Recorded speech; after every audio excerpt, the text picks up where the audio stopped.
Welcome to class 10 science, chapter 10 light, reflection refraction। ये इसका fourth part है। इसके पहले हम रिफ्लेक्शन पढ़ चुके हैं और आज के जो हमारे टॉपिक है refraction of light, law of refraction, refractive index and it's type, refractive index of different medium and refraction through rectangular glass slab. ये आपको एक ग्लास में दिखाई दे रही है एक पेंसिल जो बेंड होते हुए दिखाई दे रही है और इसका क्या रीजन है वही हम यहाँ जानने की कोशिश करेंगे। सो हमारा फर्स्ट टॉपिक है refraction of light. What do you mean by refraction? हमने बोला था इस साल आपके 4 टॉपिक्स हैं। 4 टॉपिक में पहला रिफ्लेक्शन है, रिफ्रैक्शन है, स्कैटरिंग और डिस्पर्सन है। तो रिफ्रैक्शन हमारा दूसरा टॉपिक है और ये एक फिनोमेना है जब लाइट एक मीडियम से दूसरे मीडियम में जाती है तो उसका पाथ चेंज हो जाता है या उसकी डायरेक्शन में भी थोड़ा सा चेंज आ जाता है और इसी फिनोमेना को रिफ्रैक्शन बोलते हैं। The phenomena of change in path of light when it travel from one optical medium to another is called diffraction। जब भी लाइट एयर से वाटर में जाएगी, वाटर से ग्लास में जाएगी, ग्लास से वाटर में जाएगी, एक ऑप्टिकल मीडियम से दूसरे मीडियम में जाएगी तो फिर वो अपने पाथ को थोड़ा सा शिफ्ट करेगी और that phenomena is called refraction. जब एक मीडियम से दूसरे मीडियम में जाएगी तो यहाँ दो कंडीशन हो सकती है, या तो वो रेयरर से डेंसर मीडियम में जाए या फिर वो डेंसर से रेयरर में जाए। अगर वो रेयरर से डेंसर में जाएगी तो बेंड्स टुवर्ड द नॉर्मल होगी और अगर वो डेंसर टू रेयरर में जाएगी तो bends away from the normal होगी।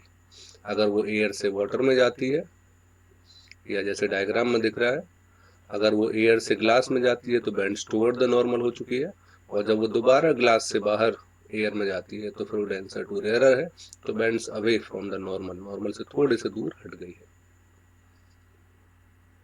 अब लॉ ऑफ रिफ्रैक्शन, दो लॉ है, रिफ्लेक्शन के भी दो लॉ थे, रिफ्रैक्शन के भी दो लॉ है। First law, incidence ray, refracted ray and normal lie on the same plane. ऐसे रिफ्लेक्शन में भी था, सेम लॉ है, वहां रिफ्लेक्टेड रे थी, यहाँ रिफ्रैक्टेड रे है।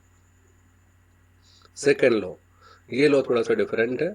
The ratio of sine of angle of incidence to the sine of angle of refraction is constant for a given pair of medium and for a light of a given wavelength।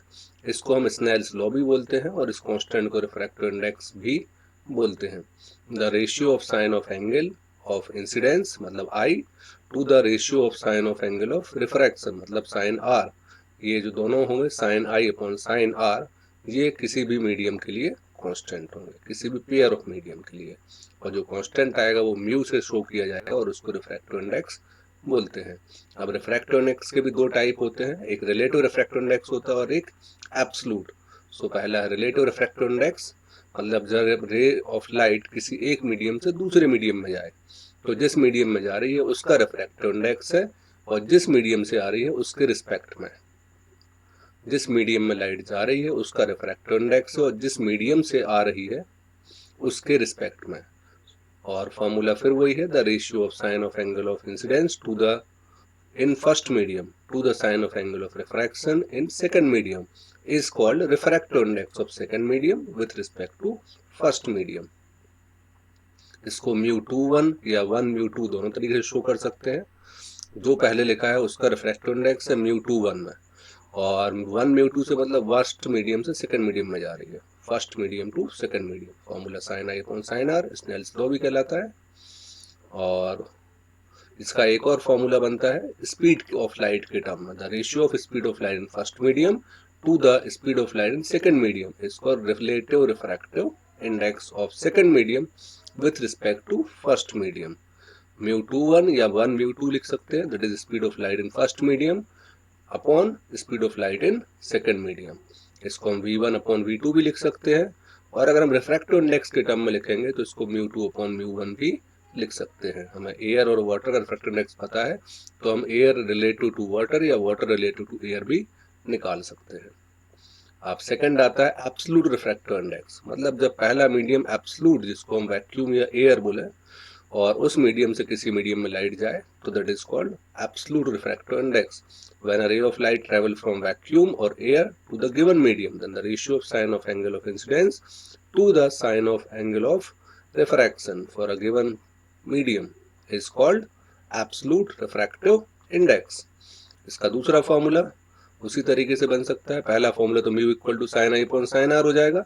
दूसरा formula the ratio of speed of light in vacuum to the speed of light in given medium is called absolute refractive index.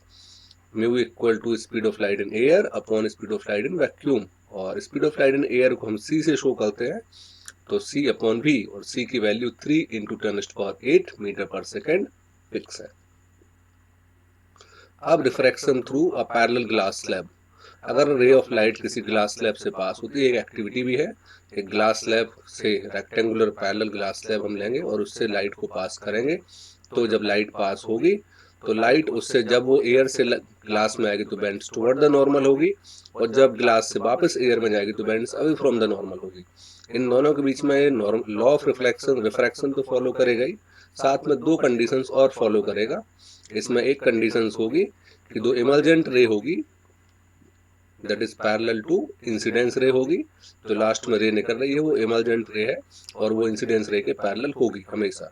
और दूसरा angle of incidence जो है वो angle of emergence, यहाँ angle of emergence R2 है, उसके equal to होगा हमेशा। दो लॉ याद रखने हैं, ये दो कंडीशनल लॉ है for the parallel glass slab, rectangular glass slab भी बोल सकते हैं, refraction through rectangular glass slab.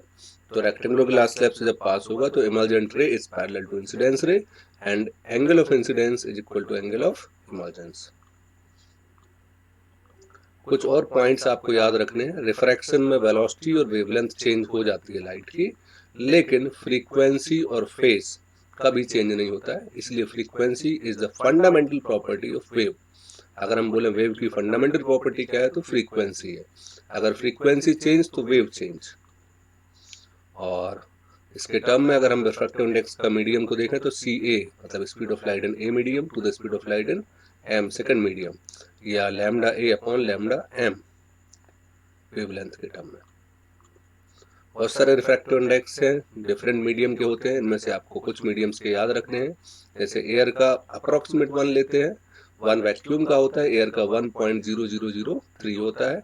इसके अलावा वाटर को आपको याद रखना है 1.33, इसको 4/3 भी लिख सकते हैं। इसके बाद आपको याद रखना है ग्लास का 1.52 लिखा है, और 1.5 अप्रोक्सीमेट भी लेके चलते हैं। और एक और मीडियम जो लिक्विड है लेकिन ग्लास के जैसे रिफ्रैक्टिव इंडेक्स रखता है, दिस बेंजीन। और सबसे ज्यादा रिफ्रैक्टिव इंडेक्स जिसका होता है that is diamond 2.42। Thank you.